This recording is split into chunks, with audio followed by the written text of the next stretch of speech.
Ko tohi a Paula koe apostolo ki he kakai Efeso. Vahe uluaki. Ko au Paula koe apostolo sisu kalaisi i he finangalo o otua. Ki kainga maoni oni oku i Efeso. Bagi he kakai tui i a kalaisi sisu. Ki atiki motolu ai alo ofa. Moi monu ia. Me otua koe tau tamai. Pia me eiki ko sisu kalaisi. Whakawhita ki otua koe tamai au tau eiki ko sisu kalaisi. Aia kone tāpuaki aki tau tolu ai ngahi tāpuaki whakalau maari e kotoa pe i ngahi potu whakalangi i a kalaisi.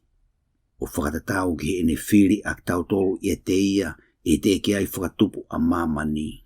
Ko uiki tau maoni oni mo tae halaia i hono ao i he ofa. Aia nane tutu uni aki tau tolu ki he ohi o e whanau ki a teia i a sisu kalaisi. O whakatatau ki he anga ofa o hono finangalo. Ke ai ha whawhetai i ene ofa o ngongo lelei. Aia kone mauai aki tau tolu i he ofeina. Aia au tau mauai ai huhui i hono tātaa.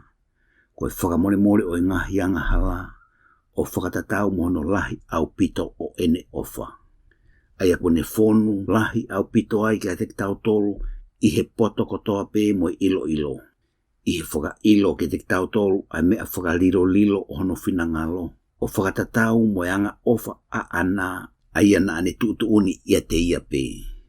Koe uhi i he kakato o ngahi kuonga na ane tutu uni. Kene whakakatoa whakataha ai mea kotoa pe i a kalaisi. Ai mea u i he langi mo ia o i mamani io i a te ia. Aia ku mau mawai foki ai tofi a. He kone tutu uni aki mau tolu o whakatatau ki he whaiteriha o ia o ku whai a ngahe mea kotoa pe o whakatatau ki he poto ono finangalo. Ko uike o ngongo lelei, e neanga lelei, e te ki mau tolu na e tau mua whalala ki a kalaisi. Mo ki mau tolu foki, i he hiri ho mo whanongo ki he wholofola o mooni. Ko e o ngongo lelei o ho mo whakamo ui. Aia foki i ho mo tui, na whakailonga aki motolu ai lau maria maoni oni o e tala ofa. Aia koe whakamo oni ia o tau tofi a. Ke oua ke huhui ai tofi a kua whakatau. Ke whakaongo lelei ai e neanga lelei. Pe ko au foki. Hiri e ku whanongo ki o motui ki eiki ku sisu. Mo e ofa ki kāinga maoni oni kotoa pe. O ki kai tuku e ku atu e ku whakawheta i ko uho ki motolu. O takua aki motolu i e ku ngahi lotu.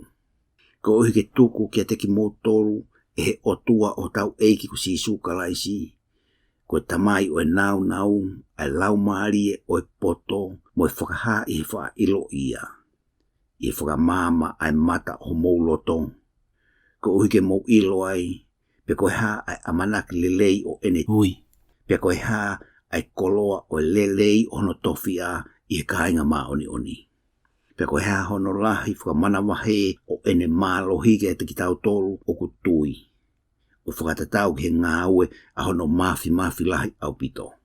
Eia na ane whai ki a kalaisi. I ene whotuha ke ia me he pekia. O ne whakanofo ia ki hono ni matou matau i ngahi potu whakalangi. O mā o lunga lahi au pito i ngahi pure kotoa pe. Mo e mālohi, mo e mafi. Mo eiki anga, mo hingoa kotoa pe o kui aki. I kai i he mamani pe. Kai he mama ko ia foki e hoko. Pe ko tuku e ia ai ngahi mea kotoa pe ki hono lalo wa e. Pe whakanofo ia koe ulu ki ngahi mea kotoa pe ki hono siasi. Aia ko hono sino. Koe whonu o ia o gune whakawhonu kotoa pe i he mea kotoa pe. Wahe ua. Poko i motolu na mou mate i he ngahi talangata a moe ngahala. Aia na mou a e vai i mua o whakatatau ki he alunga o e mamani. O tau mo eiki o mālohi o e ata. Ai lau maari e o ku ngā weni i he whanau talangata a. Aia nā tau whai whakataha i kotoa pe i mua. I he ngahi hori kovi au tau kakano.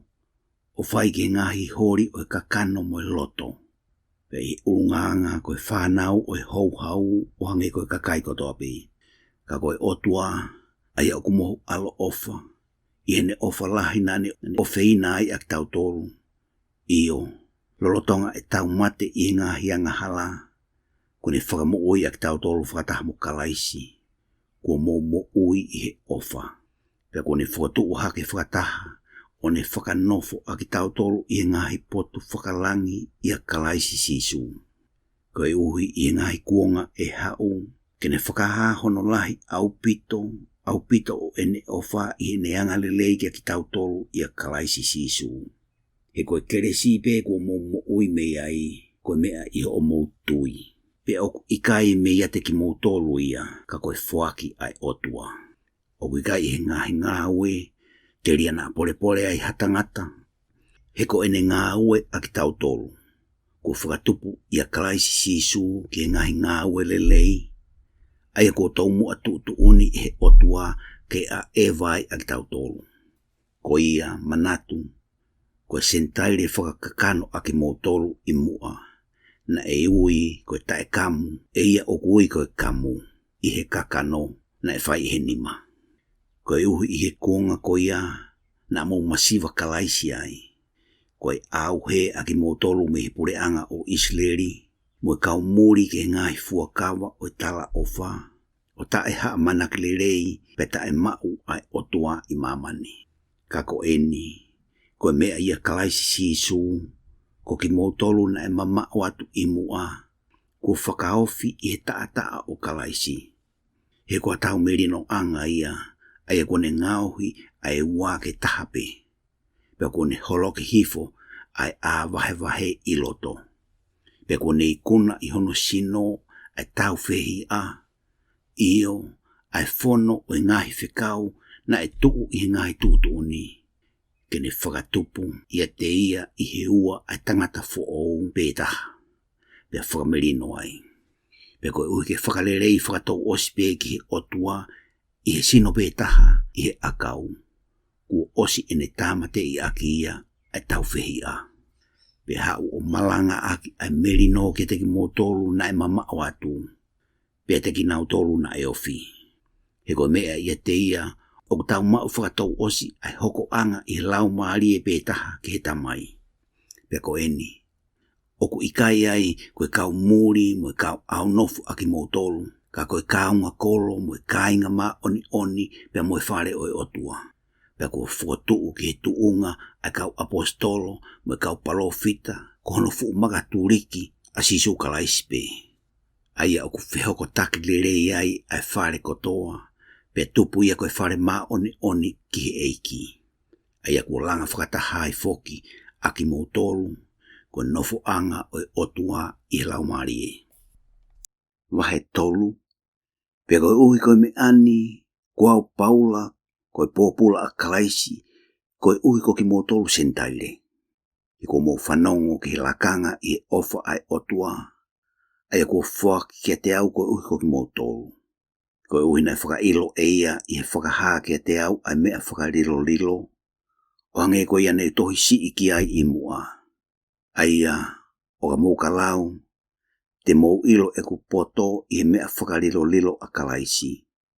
Aia nei kai whakailo I he ngai kuonga I mua ki he ngai foha o tangata. O hange kono whakahaa eni he lau marie ki he kau apostolo ma oni mo kau palofita. Ko uke kau ngā hoko ai kakai sentaire pe I he sino pētaha. Pea kau I he ne tala ofa I a kalaisi I he ongongo lelei. Aia nei whakanofo au koe whaiwhekau o ia, o whakatatau ki he whaki ofa ai otua, nei whaki kia te au I he ngā ue mālohi o ene mafi. Koe si hifo taha pe au I he kāinga mā oni kotoa pe o si I, ka kua whaki ai ofani kia te au, koe uke malanga aki ke ngai sentaire ai koloa ta wha kure a kalaisi. Pake whakailo ki he kakai kotoa pe, ai wheohi o e mea whakarilo, aia na e lilo I he otua, aia na ne whakatupu ai mea kotoa pe I a sisu kalaisi, talo mi he kamata anga o mamani. Ko uke whakahatu eni I he siasi, I ngai mea kehe, ai poto o otua, I ngai pure, mo ngai malohi, I ngai poto whakalangi. O whakatatau ki he tutu uni I mua, aia na ne tutu uni a kalaisi sisu ko tau eiki. Aia oku apa ngofuai e tau humalohi atu I he tui ki a teia. Ko ia, oko hori ke oua na mōlota fo'i I he kungahi mamahi ko ui ko ki mō tolu.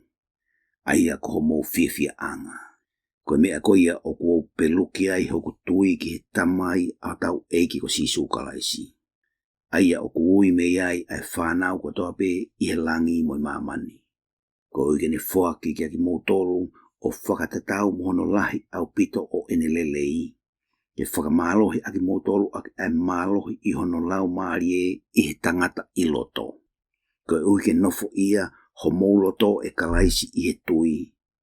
Kai aka aki mō tolu mo tuu mau I he ofa. Ke mō mawhai ke ilo whakataha mo I kāinga maoni oni ko toa pe.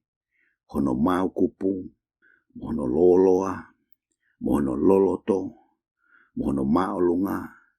Peke ilo ai ofa a kalaisi. Aia okulahi hake I he wha ilo. Pake whakafono aki mō tolu aki ai whonu ko toa pe oi otua. Peko eni. Ke ea te ia aia oku mawhai ke whailahi hake au pito I he mea katoa pe ke tau kōrea pe mahalo ki ai. O whakatatau ke malohi aia oku ngā ue I te ki tau tolu. Ke ea te ia ai o ngongo lelei I he siasi I a kalaisi sisu I ngahi kuonga katoa pe o taengata pe taengata. Amen.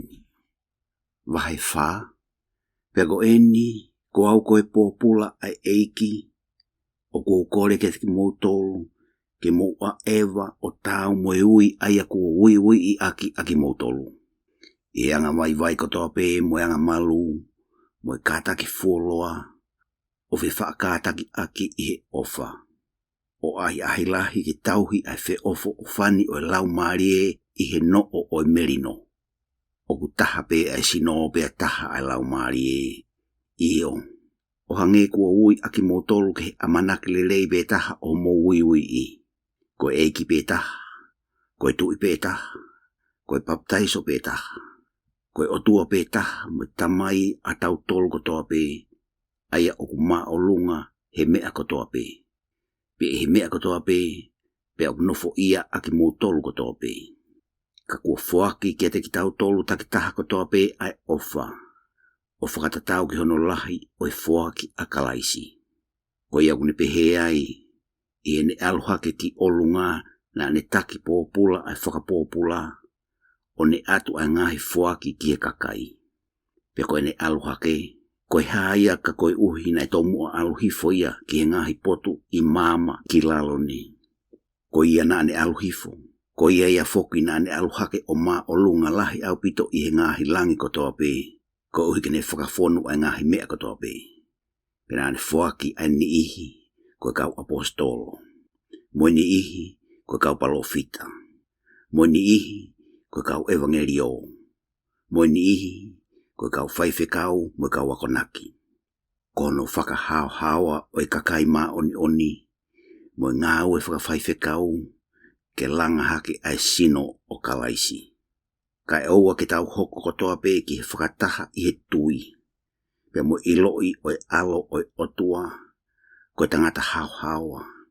Ki he fuafua hono lahi o e fonu o kalaisi.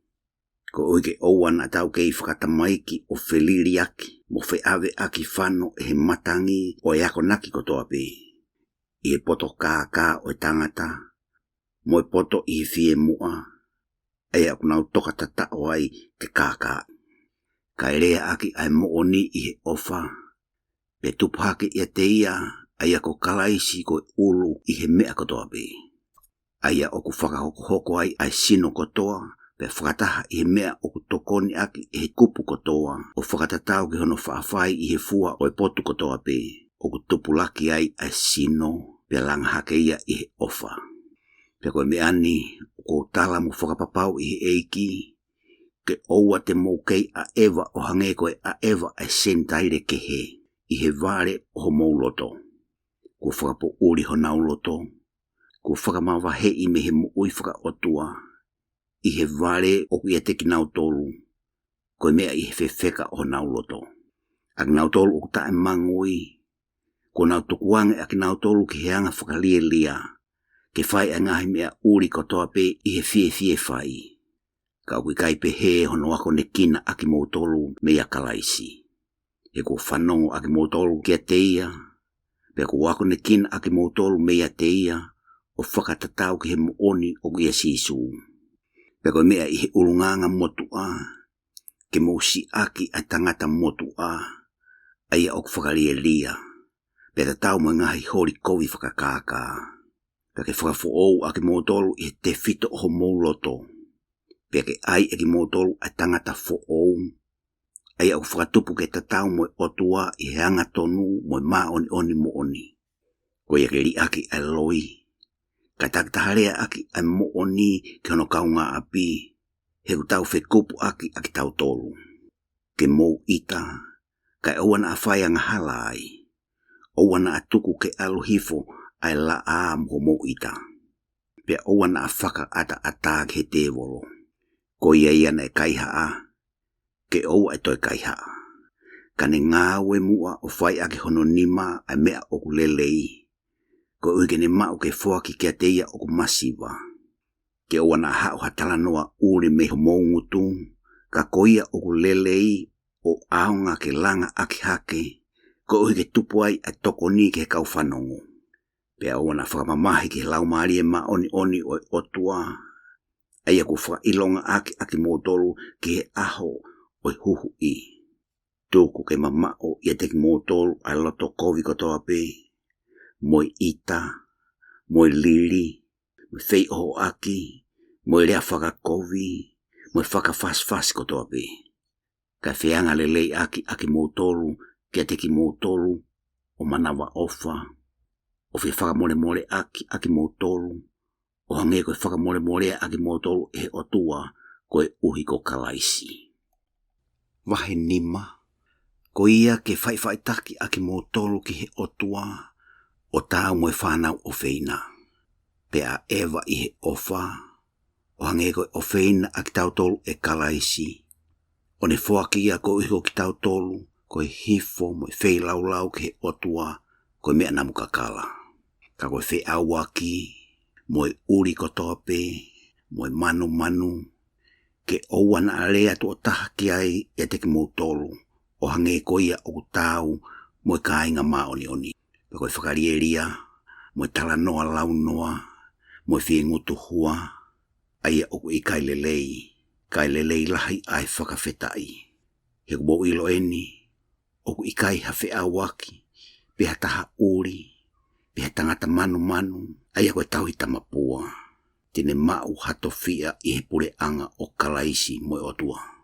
O wana a kaka I aki motolu e he tokotaha aki ai ngahi rea lau noa. He koe uhi koe ngahi mi ani o hoko ai hau o otua ki he whanau tarangata. Ko ia ke o wana a mou kau whakataha mo ki nau tolu. He na mou whakapo uri I mua. Ka go mou mamangia eni I he eiki. Mou a ewa o tau mo whanau o mama. He koe fua o lau maari o I ngahi anga lelei, kotoa pe mo maa oni mo oni. O ilo ai aia o ku lelei ke eiki. Pe awana mou kau I ngahi ngau e tae fua o whakapo uri, ka mou waloki I mo aia. He koe mea whakamaa ke rea ki ngahi mea o ku whai e ki nau tolo I he fufu. Ka koe ngahi mea kotoa pe ko whakahaa ia e he mama. He koe ia kotoa pe o ku whakahaa, koe mama ia. Ko ia o kupehe e ia, a koe o ku mohe, pe tuahake me he mate, pe e whoaki e kalaisi ai mama kia te koe. Ko ia mou wakai ke mou a ewa, whaka ehi, I kai hange koe kau ware, kai hange koe kau poto, o ngā ue aki ai kuonga ke lelei, koe uhi o ku kovi ai ngahi aho. Ko ia ke oua na mou tae poto, ka mou ilo pe koe ha ai finangalo o eiki. Pe oua na mou kona I he waine, ai aku tupu ai whakarieria. Ka ke whonu aki mou tolu I he lau marie. O whea rea aki mou tolu I he ngahi same, moe himi, moe hiwa whakalau marie, o hiwa ke ai marie I ho mou loto ki he eiki. O atu ai whakawheta I mawai be I he ngahi mea katoa be ki he otua koe tamai I he huafa o tau eiki ko sisu kalaisi. o fe whakawaiwai aki mō tolu, kia teki mō tolu, i he mana wahe ki he otua. Ai kau fe fine. Mō whakawaiwai aki mō tolu, ki ho mō unoho o mō tolu o hange ki he eiki. He koe ulu o fe fine ai unoho. Io, o hange koe ulu a kalaisi ki he siasi. Pe koe whakamo uia o e sino. Koia o hange o kuanga ofa ai siasi ki a kalaisi. Ke pehe ai kau whewhine ki o nau unoho o nau tolu i he mea kotoa pe. Ai kau tangata. Mou ofa ki o mou unoho. O hange koe ofa a kalaisi ki he siasi. O ne whoaki ia koe uhi koia. Koe ke ne whakatapu i mo whakamaa ia i he fufulu o i vai i he wholofola. Koe ke ne atu ia kia te ia koe siasi ko teunga lahi. Pe kai hano ila. Pe hano mere. Pe ha mea pe taha. Ka koe uhi ke maa oni pe tae hano mere. O totonu ke ofa e kau tangata ki ho nau unoho o hange ho nau sino o nau tolu. Ko ia o ku ofa ki hono unoho o ku ofa ia kia te ia. He u te eki ha tangata e whehia ki hono sino o ona. Ka ku whawhanga o whakamu ia o hange koe eiki ki he siasi. He koe ngahi kupu aki tau tolu hono sino, hono kakano, mo hono hui. Koe me ani e tokuange ai e he tangata e ne tamai mo e ne whae. Pe hoko ia ki hono unoho, pe e kakano taha pe aki naua. Koe mea whakaliro lahi eni, ka oku kau e kurea ki a kalaisi mo e siasi. Ka mōtaki taha ofa ai tangata ki hono unoho o hange pe ko ia. Pe ke whakapa ai whewhine foki ki hono unoho. Wahe ono, ai whanau, mō tango fua ki ho mō mātua i he eiki. He kutotonu eni. Whakaapa ki ho tamai mo whae, ko raki whekauia oku iai ai tala ofa. Ko ui ke lelei kia te koe, pe ko ui ke mo ui fua loa ai i he whanua. Pako ki mō tolu ai ngahi tamai, o ana mō whakatupu liri ki ho mō whanau, kai tauhi agi nau tolu i he ako naki, mo e whakapoto ki he eiki. E kau tamai o eiki, mō talango fua ki ho mō ngahi eiki whakamama, i he mana wahe mo e tete, i he whakamoo oni o ho mō loto, o hange koe whai ki a kalaisi. I kai i he ngā au e whakamama tāpe, o hange koe kau whakamari e ki he tangata, kai tāu mo e kau tamai o eiki a kalaisi, o whai e whina ngalo e otua me he loto. O whai loto le leipe ai ngā ue ki he eiki, kai ki he tangata. Pea ilo, koe ngā ue le lei ko ia e takitaha whai e he tangata, ko ia tene mau me he eiki, pe ko hapōpula ia, pe koe tawataina. Pe ko ki mō tolu ai ngahi eiki, ki mō whai ai ngahi mea pehe kia tek nau tolu, o tuku ai whaatau tea. He mō ilo, o kui ai ho mō eiki i he langi, pe kui kai ia te ia hawhiriwhiri manako. Ngata, e hoku ka ainga, mō mālohi i he eiki, pe i he lahi o ine mafi. Ai kia ki mō tolu ai mahaftau kotoa o otua. Ko ui ke mō whaatuu hake ki he ngahi tūtu uni kākā ai te wolo. He kui kai koe tau whangatua mo kakano mo toto. Ka ki he ngahi pūre, mo ngahi mālohi, mo kau pūre o whakapo uri o māmani. Mo kau laumari kovi i he ngahi potu i olunga. Ko ia ke to'o ai mahaftau kotoa o otua. Ko ui ke mō whaatuu ai i he aho o kovi. Pe hiri hono iku i kotoa pe, kai tuu pe. O ia ke mō tuu, ko no o aki, ai mo oni ai konga loto. Pe ai ke whatawhata, ai koftau koe mā oni. Pe mō topu wa ai aki, ai teu o ongongo le rei o merino. Ai ki tua i he mea kotoa pe, ai pā o tui. Ai te mō whaatama te aki, ai ngahi ngahau wela kotoa pe, o tokotaha kovi. Pe ai mo tata o whakamo ui. Mo hereta o lau maari e ai a koe wholofola ai otua. O lotu ma waipe i ngahi lotu kotoa pe mo lotu tau mau i lau maari e. Pea leo ki ai i he whakakukafi. Mo hufia ai kāinga oni kotoa pe. Pea ko ui ko au. Ke whoaki ai lea kia te au. Ko ui ke uma wha mālohi pe hoku utu. Ke whaka ilo atu ai mea whakalilo o ongongo le lei. Ai aku haisia ai au ko hono whai whekau. Ko ui ke urea mālohi ai au, o tau mo lea o totonu. Ka koe uhi ke mo ilo ai mea o ku kau kia te au. Mo ia o ku fai. Ko ti kiko, koe kāinga o feina mo i whaiwhekauanga tonu i eiki. E whaka ilo e ia ai mea kotoa pē kia te ki mo tolu. Ai a ku whekau atu ai ia ke te ki mo tolu i he me ani. Koe uhi ke mo ilo e maunofoni. Pea koe uhi ke ne whakawhi maari e ki ho mo loto. Ke i he ngahi kāinga ai merino, mo e ofa, mo e tui, me he o tua koe tamai pea mo e eiki ko sisu kalaisi. Ke e te ki nau tolu kotoa pē o ofa mo oni ki ho tau eiki ko sisu kalaisi ai alo ofa. Amen.